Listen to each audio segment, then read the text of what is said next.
The bank office door closed behind me with a soft click that sounded louder than it should have. The compliance officer didn't sit right away.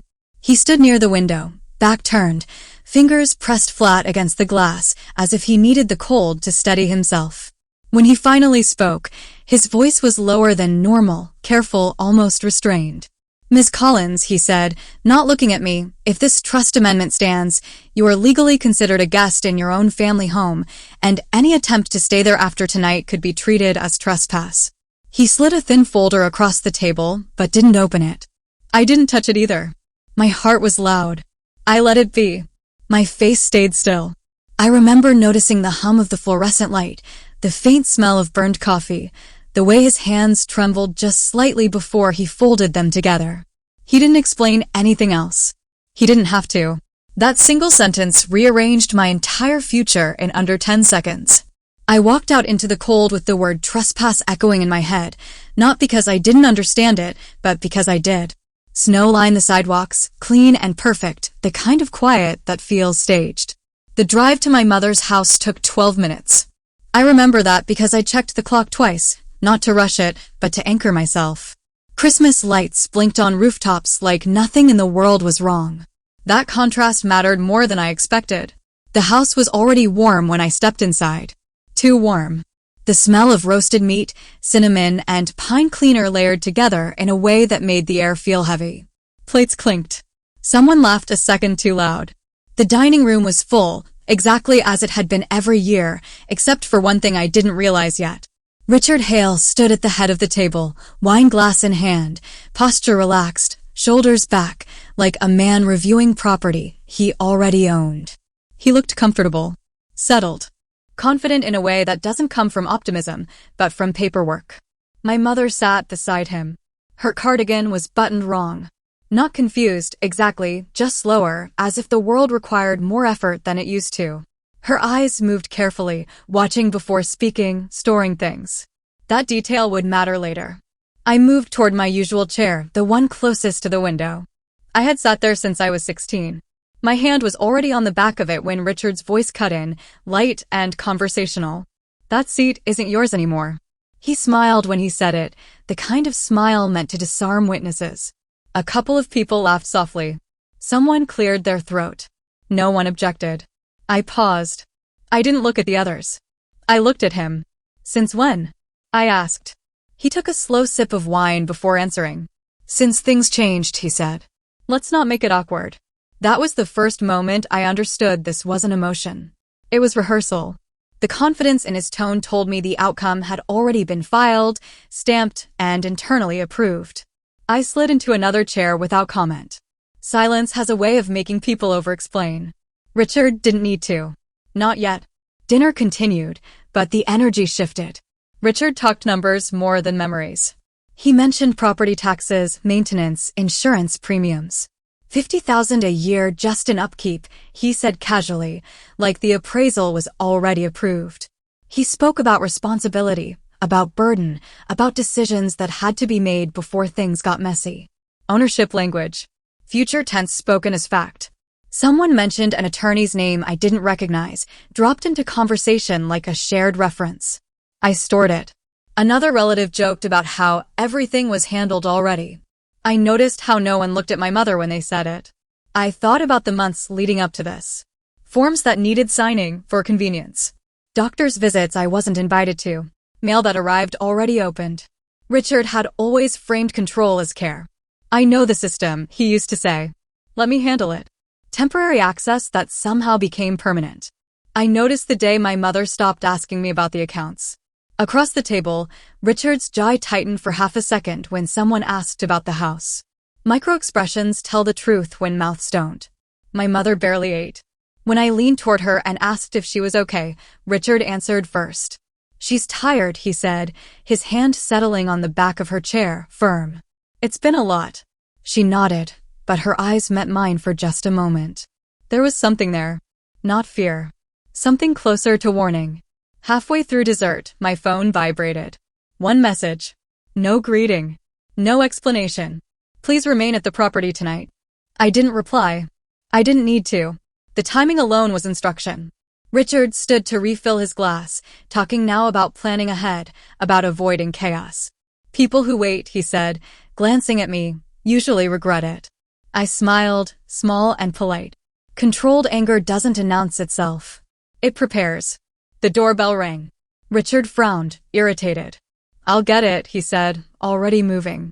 When he opened the door, 2 uniformed officers stood on the porch, hats in hand, posture professional. One spoke clearly. Mr. Hale, he said, we're here regarding a property and trust compliance issue. We need to ask you a few questions. The room went still. Not shocked. Just suspended. Richard's smile faltered, barely. My mother's hand found mine under the table, tighter than I expected. The officer didn't look at me. He didn't need to. The file already knew my name. I didn't sleep that night, not because I was afraid, but because the house felt heavier, like the walls themselves had absorbed every silent judgment from the dinner table, each creak and groan reminding me of Richard's casual assertion, that seat isn't yours anymore. I paced the hallway softly, checking the locks, listening to the distant hum of the neighborhood, snow lightly crusted on the windows, giving the illusion of peace, but I knew the illusion was exactly what they relied on, authority. In appearances, the police had left hours ago, polite, non-accusatory, their presence lingering like a cautionary ghost, telling me I was required to remain inside until the review of the trust compliance was complete, not for my safety. Not to protect me, just remain. The words sitting heavy, procedural, neutral yet commanding. I closed the door slowly behind me, exhaled, and leaned against the frame, letting the cold draft brush my arms. My mother sat in her armchair, folding her handkerchief. Eyes focused, glasses low on her nose. She wasn't confused, just slower now, processing each sound and word more deliberately. I asked if she remembered the knock. She nodded, soft, quiet. The kind of nod that carries more understanding than 1,000 explanations. I told her the police had questions. She didn't flinch. She had always been steady, even when the house smelled of anxiety. She smiled faintly. I suppose it's good they keep track of these things, she said, voice calm, measured. Her words laced with irony only someone who had seen enough could deploy. Outside the driveway, the tires crunched softly on ice, and Richard arrived unannounced, as though the driveway belonged to him by right of habit. Irritation already lined his face before he even knocked. Control mattered more to him than concern. He knocked twice, a casual rhythm, then entered, commenting on the police, minimizing them, calling it standard procedure, suggesting I pack for transitions. Transitions, the word again, the one from dinner, deliberate and cold. I reminded him the trust prohibited transfers while the primary beneficiary was alive. He froze fractionally, then recovered, calling it an interpretation. I corrected him calmly, the silence stretching longer than either of us wanted. My mother greeted him warmly, her presence diffusing tension in a subtle way only someone aware of human behavior could, her memory clear but deliberate, reminding him of labels he'd placed us. A child, irritations flickered across his jaw, a micro-expression he couldn't hide, proof that memory unsettles those who manipulate. A folder I had prepared sat on the dining table, filled with original trust documents. Amendments my mother had signed years ago, medical evaluations confirming capacity, and a single line she insisted on adding herself. No changes may be made without my awareness. That line would echo in court if needed, as the day unfolded. My sister-in-law appeared, moving. Like a phantom through the kitchen, scanning, commenting, pretending to assess, I responded calmly, letting her believe she had control. Patience always destabilizes people who thrive on surface dominance. Emails arrived from compliance confirming the trust review was formally open. All involved parties were noted, not owners, not beneficiaries, simply involved. I printed them, added them to the folder. Richard remained unaware. Moving through the house like a predator with a map slightly outdated, every step measured, yet every move observed. I added minor micro-details, timestamps, signatures, minor inconsistencies I'd spotted in his filings, the cold envelope of documentation becoming a silent weapon. A fiduciary obstruction clause noted explicitly. My phone buzzed, a message cold and procedural, warning that any interference could be considered fiduciary obstruction. I set the phone down, letting the words settle. They would matter later. The dinner table humiliation combined with legal preparedness forming a dual-layered tension. Richard spoke again, control and irritation evident in his clipped sentences. He mentioned asset assessments, upkeep costs. Not knowing I had already documented discrepancies, micro-variations in invoices he had assumed hidden, the system quietly documenting itself. My mother provided small cues, nods, a quiet confirmation here, a whispered recollection there, reinforcing the narrative I was constructing silently. The folder on the table, ordinary in appearance, extraordinary in content, a small pause in his inspection, a detail that he missed, a signature from 5 years ago, a document mismatch, micro-twists ready to cascade. Richard's charm failing under silent scrutiny, the air cold with anticipation, yet no one raising a voice, the tension building like a controlled dam.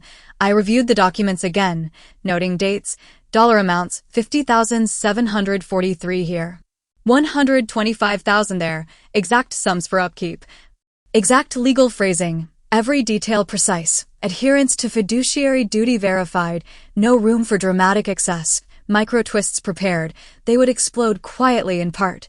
3. The evening descended, the lights dim. Richard's irritation subtly increasing, delays he could not control. I remained still, calm, the folder a silent authority, a reminder that patience and documentation outweigh arrogance.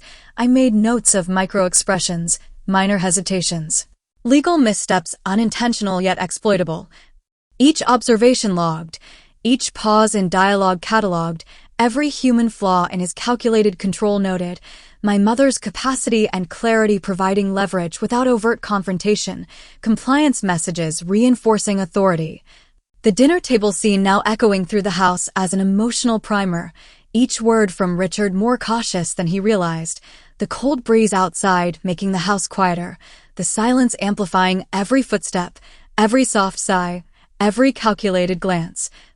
I reviewed the emails again, timestamps, headers, attachments, cross-referencing minor inconsistencies, evidence silently multiplying, my notebook ready, documentation complete, every small crack in Richard's composure captured. The folder closed finally. I observed him, noting how confidence faltered for microseconds, exactly enough to know the balance had shifted, not visibly, not dramatically, but in the room, in the energy, a subtle authority inversion.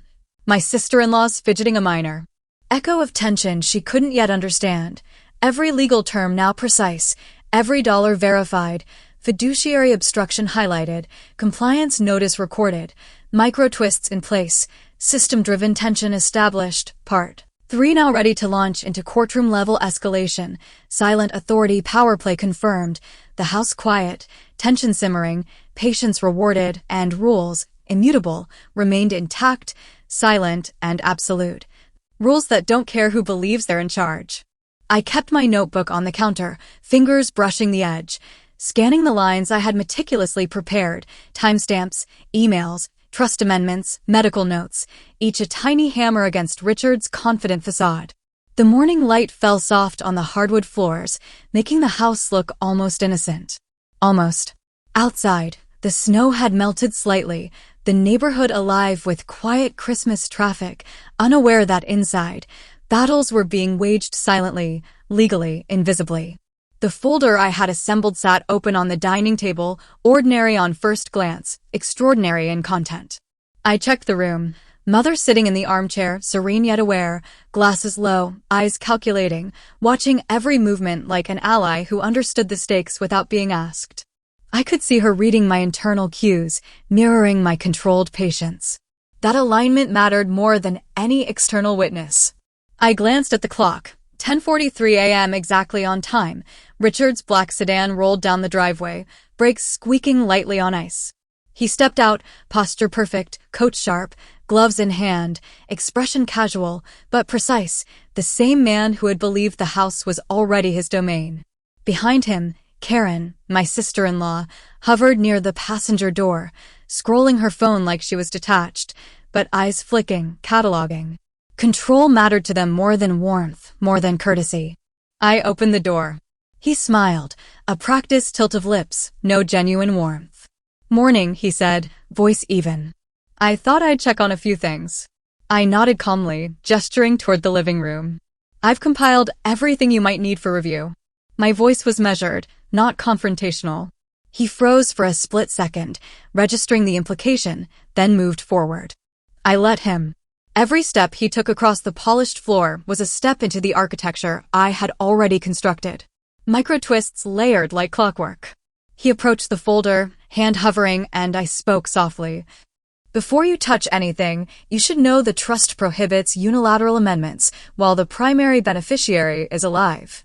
Any attempt could be considered an act of fiduciary overreach. The words landed like a cold breeze. His expression flickered half irritation, half calculated charm, then smoothed over. That's a narrow reading, he said. I didn't reply. Silence does more than argument ever could. Emails from compliance pinged on my phone. Short, procedural. 1. Trust review formally opened. Another. Any involved party must be contacted individually. Not owners, not beneficiaries, just involved. I printed them, added them to the folder, arranging each document with obsessive care. Dollar amounts, signatures, medical attestations, all verified. I noticed a small discrepancy in the amendment timestamps, 5 minutes difference between the notary and my mother's signature. Minor? Perhaps. But micro-twists accumulate like drops of water until the dam gives way. Richard moved through the living room, inspecting casually, brushing the back of the couch, tilting his head at the frames on the wall. Karen followed, commenting softly, pretending expertise. Interesting arrangement, she murmured. I smiled faintly, letting them believe control existed. Patience destabilizes people who rely on appearances. I reviewed the notarized medical evaluation again. The physician had confirmed my mother's full capacity at the time she signed. The margin of authority they had assumed was legally hollow. I sipped my coffee, quiet, steady. My notebook tracked every micro-expression, jaw tightenings, half-lifts of eyebrows, micro-pauses in conversation, slight hesitation before answers. These subtle fissures mattered. They were proof, and proof was patient. Lunch passed without interruption. Richard kept talking numbers, upkeep, insurance, taxes. Each figure I cross-referenced with bank statements I had copied secretly over months. $50,743, $125,000, $3,672, precise sums. The air felt like compressed glass, fragile, waiting to fracture. Every time he moved toward the folder, I shifted just slightly, reminding him without speaking that this domain was under watchful observation. Karen tried an intervention. You know, this won't last, she said, voice low, inspecting a cabinet. I looked up calmly. What won't? She faltered, realizing her assertion relied on authority I hadn't granted. This pretense, she whispered. I let the words linger, unchallenged. Micro-twists do not need explosions, they rely on inevitability. She left shortly after, tension lingering in her absence. Around 2 p.m., another compliance email arrived, sterile, brief. Any interference with documentation may constitute obstruction. Interesting phrasing. I made a note. My mother, quiet, nodded once at me, an ally who said more with silence than most could with words. I watched Richard again. His every move was calculated, predictable. Each step forward was measured, yet my documentation had already anticipated errors, missing signatures, minor dates, irregularities in previous filings. The folder was no longer just paper, it was a silent network of authority, ticking toward inevitable consequence. His charm, his confidence, his habitual control, all began to fray against patience, micro-details, and invisible legality. By evening, minor confrontations had played out like a well-rehearsed orchestra. Richard attempted to reference previous amendments. I countered with documentation. Subtle, quiet, effective. The house no longer felt like his domain. It felt ordered, deliberate, controlled. Each micro-twist, a timestamp discrepancy, fiduciary overreach, procedural wording, documentation mismatch, worked in sequence, invisible until the crescendo of the eventual formal review. I paused, notebook in hand, eyes scanning every face, every movement, noting small cracks in composure. Karen's fidgeting, Richard's fractional hesitation. My mother's quiet nods, all pieces in a chain reaction that would, eventually, become unavoidable. The calm authority of law and procedure was now the only voice in the room. My voice, my preparation, my patience, these were my instruments. By the time the sunset cast long shadows across the snow-dusted lawn, the room had shifted imperceptibly. Richard's control no longer dominated the space. Micro-twists had accumulated, procedural authority had been silently asserted, and the next move, formal compliance enforcement, was inevitable. All I had to do was wait. And wait, I would. Calmly. Strategically. Patiently. Because this house, these documents, and the rules themselves did not bend to arrogance. They waited. And so did I. Lemon polish and anxiety. My shoes clicked softly against the marble as I walked, the echo bouncing between the tall columns. Judge Hargrove's office door loomed ahead, slightly ajar, papers stacked neatly on the desk, but the air heavy with anticipation. He looked up, eyes narrowed, a tremor in his hand barely noticeable. "You need to understand the full liability, Ms. Whitman." One wrong move, his voice lowered, trailing off like a soft guillotine, leaving the entire weight of the threat hanging between us. I nodded, calm, steady, unflinching, letting the gravity sink in without revealing a tremor of fear. Outside the window, snow dusted the courthouse steps, a stark contrast to the storm brewing inside. Earlier that week, I had meticulously traced every financial maneuver Richard had orchestrated. The trust accounts, labeled with obscure codes and shell corporations, were no accident. A payment of $50,743 had gone unnoticed, routed through a dormant entity in Delaware. I had documented every transaction, highlighting the exact amounts, dates, and signatures. The folder I carried was a blueprint of strategic patience, a weapon invisible to him until the precise moment of exposure. Each page was a micro-twist, each note a calculated puzzle piece ready to unravel his carefully constructed image of control. Back at the house, Richard paced the dining room floor, glancing at the clock like a man awaiting a storm he couldn't predict. "Everything's in order," he muttered, more to himself than anyone else, his charm now a thin veneer over frustration. My mother, seated quietly with a shawl over her shoulders, observed him with slow recognition. "He's impatient," she whispered, almost to herself, but I caught the words. The subtle red flags, hesitation in speech, minor contradictions in his statements were all stacking, invisible to him but crystal clear to me. I made a note in the margin. Patience and timing would be my allies. I returned to my office, the laptop screen glowing faintly in the dim light. A federal auditor's email response blinked in my inbox, confirming receipt of the transaction discrepancies I had highlighted.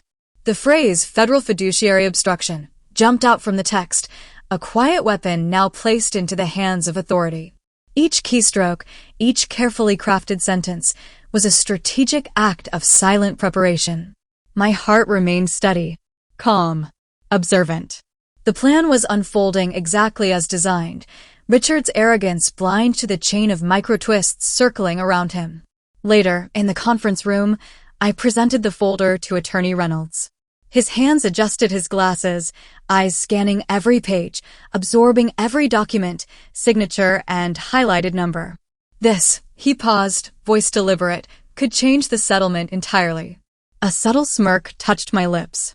The chain of micro-twists, hidden debts, unauthorized waivers, unreported liabilities, was now visible to the right eyes.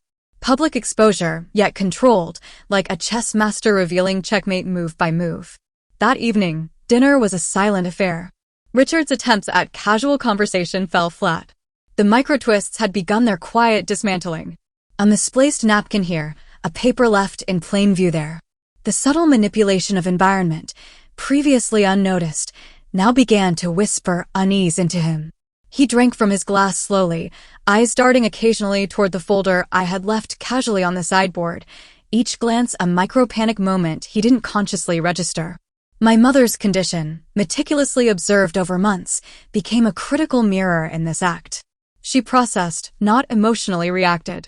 Her calm presence reinforced my strategy, humanity as witness, clarity as shield. "He's trying," she murmured, "but you're already 2 moves ahead."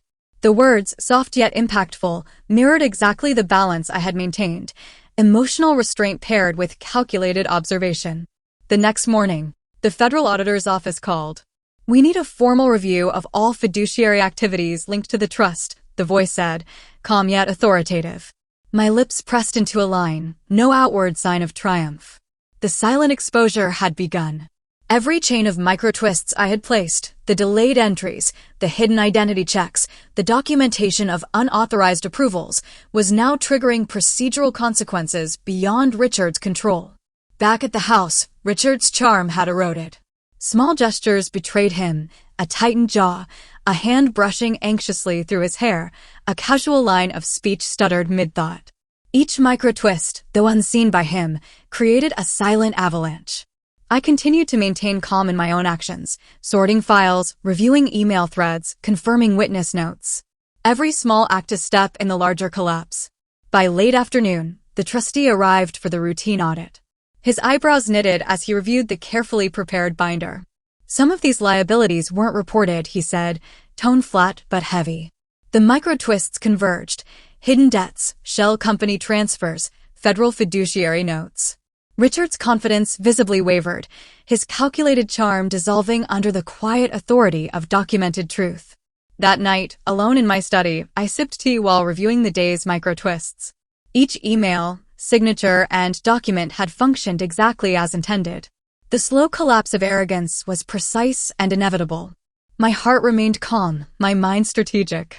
The quiet satisfaction of a plan unfolding without panic, without spectacle, without melodrama, filled the room more fully than any dramatic confrontation could. I made a final note: rules don't care who thinks they're in charge. The statement wasn't for Richard, but for myself. Authority, patience, and strategy were the ultimate allies. Micro-twists had done their work, public exposure was imminent, and I had maintained complete emotional control throughout. The last email arrived, a confirmation that all fiduciary activities linked to the trust were under formal review. The final chain of micro-twists, now in motion through official channels, guaranteed the collapse would be systematic and inevitable. My mother, calm and observant, mirrored the quiet triumph in the room. My child safe, the house orderly, the adversary destabilized. No shouting, no spectacle, just the elegant inevitability of strategy executed perfectly. As I closed the folder, the snow outside had thickened. Its quiet presence mirrored the peace I felt internally. I was not rich. I was not celebrated. But I was free. Every micro-twist had converged, every authority ally confirmed, and every silent preparation fulfilled. The penultimate act was complete. The final part would show only the last necessary consequences and the calm resolution of a long, calculated journey.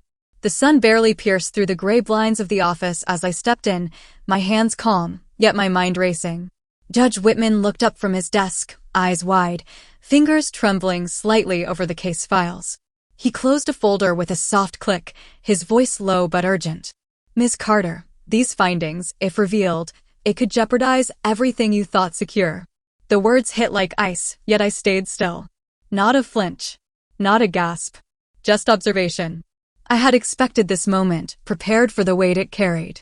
Outside, the city hummed, unaware of the quiet storm unfolding inside these walls. I unfolded the folder slowly, letting each document slide under my eyes. Trust amendments, signatures, hidden debts, everything Richard tried to hide was meticulously recorded, all gaps strategically exposed. The judge leaned back, exhaling sharply, as he realized the depth of the irregularities. This was an oversight," he whispered. I nodded slightly, letting the realization sink in without saying a word.